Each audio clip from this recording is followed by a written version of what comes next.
हमारे सबसे करीबी रिश्ते हमें जीवन में सबसे अधिक पीड़ा देते हैं। Many a times, closest relationships hurt us the most. आज हम इसी विषय पे बात करेंगे। नमस्कार, मैं आपका अपना गौरव बेग। हमारे सबसे करीबी रिश्ते जैसे जीवन साथी, माता पिता, भाई बहन, बच्चे, बिजनेस पार्टनर, बहुत करीबी मित्र कई बार हमें बहुत अधिक मानसिक पीड़ा देते हैं। They hurt us the most. ऐसा क्यों है? Why? क्योंकि इन सब के साथ हमारे बहुत अधिक कार्मिक बंधन है। कार्मिक बंधन यानी पूर्व जन्मों के बहुत सारे आदान प्रदान हैं। सो हमारा इनके साथ बहुत अधिक लेना देना है। तो इतना अधिक लेना देना है कि वो करीबी रिश्ते बन करके इस जीवन काल में हमारे रिलेशंस बन गए। कोई वाइफ बन के, कोई हस्बैंड बन के, कोई माता पिता बन के, कोई बिजनेस पार्टनर बन के हमारे जीवन में आए। अब हमें यह लगता है कि हमारी उनके साथ शुरुआत उसी दिन से हुई जिस दिन से वो हमारी इस जीवन काल में हमारी लाइफ में आए। बच्चा जिस दिन माँ बाप के घर पैदा हुआ, हमें यही लगता है कि हमारे पास कॉन्शियस माइंड में वही मेमोरीज हैं कि जिस दिन वो पैदा हुआ उस दिन से लेकर के 28 साल, 20 साल, 15 साल, 30 साल, 35 साल, जितनी उसकी उम्र हो गई, हमने उसके लिए क्या नहीं किया।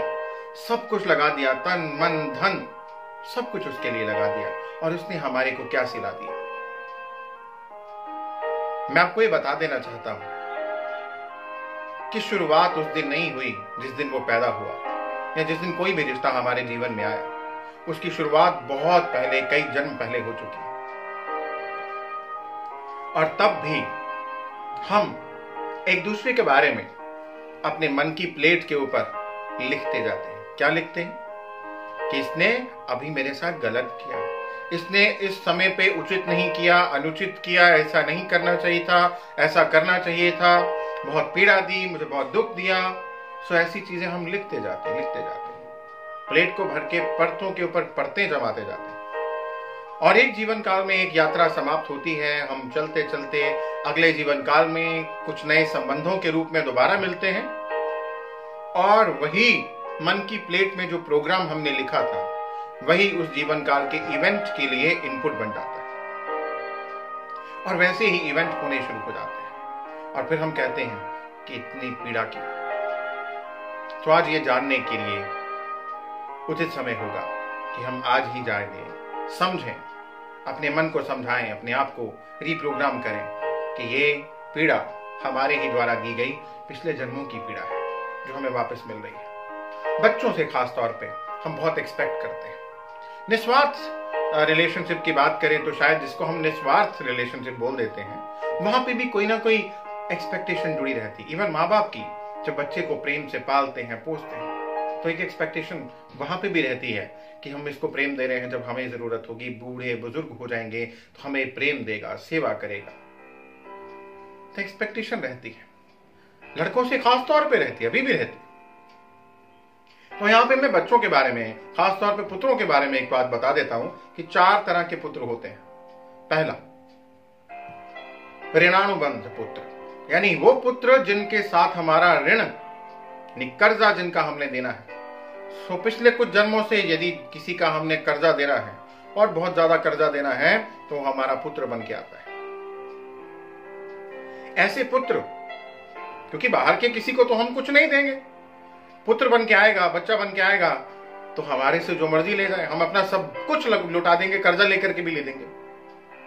सो ऐसे पुत्र माँ बाप का बहुत पैसा लगवाते हैं, अपना कर्जा वसूल करने आए हो।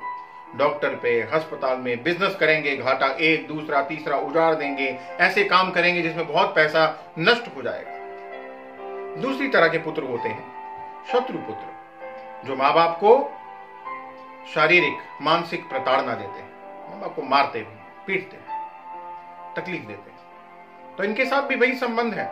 इनको हमने किसी न किसी रूप में पिछले जन्मों में, पूर्व जन्मों में कभी भी शारीरिक प्रताड़ना, मानसिक प्रताड़ना दी। वो इस जन्म में पुत्र बन करके आ गया, सबसे करीब हैं, पास में हैं, मार खा रहे हैं। तीसरी किस्म के पुत्र होते हैं उदासीन पुत्र, जो ना माँ बाप को मारते हैं, पीटते हैं, ना ही कोई कर्जा लेना देना, ज्यादा नहीं, बस थोड़ा सा जो किया, बहुत ज्यादा लेन देन नहीं है, वो अपने जीवन में साइड पे हो जाते हैं। माँ बाप से उनका कोई बहुत ज्यादा लेना देना नहीं रहता है। वो हॉस्टल में, बाद में शादी हुई तो अलग से होके रहने शुरू हो गए। चौथी किस्म के पुत्र रहते हैं सेवक पुत्र। ये भी एक अच्छे कर्मों का प्रतिफल है। ये पुत्र, ये बच्चे माँ बाप के सेवा करते हैं, तन मन धन से सेवा करते हैं, उनको खुशी देते हैं, क्योंकि ये भी हमारे अच्छे कर्मों का प्रतिफल है। सो मित्रों, अपने मन की प्लेट पे लिखते नहीं जाएं, ये प्रोग्राम, ये बिलीफ नहीं बना लें कि अगले जन्मों में पीड़ा पाए।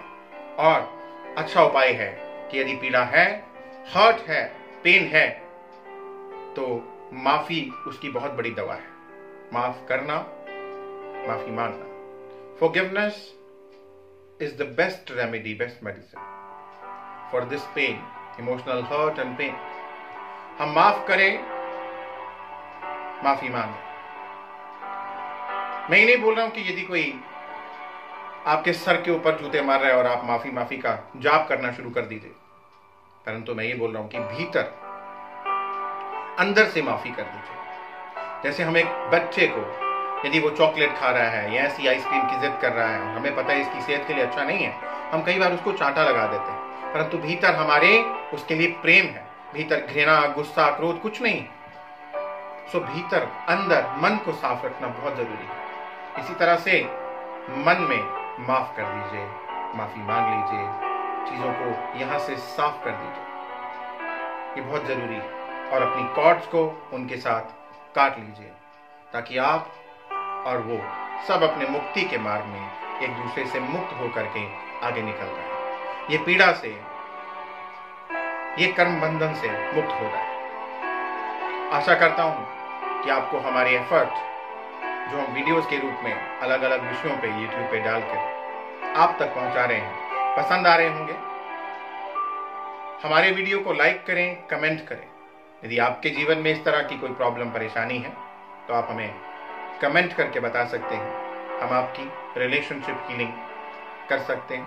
हमारे काउंसलर्स आपको उसके ऊपर सुझाव दे सकते हैं, गाइड कर सकते हैं। आप हमारे नंबर्स पे हमसे कांटेक्ट कर सकते हैं। हमारे चैनल को यदि आपने सब्सक्राइब नहीं किया है तो सब्सक्राइब करें, ताकि हम भविष्य में भी ऐसी वीडियोस आप तक लेकर के आ सकें। बेल आइकन को जरूर दबाएं।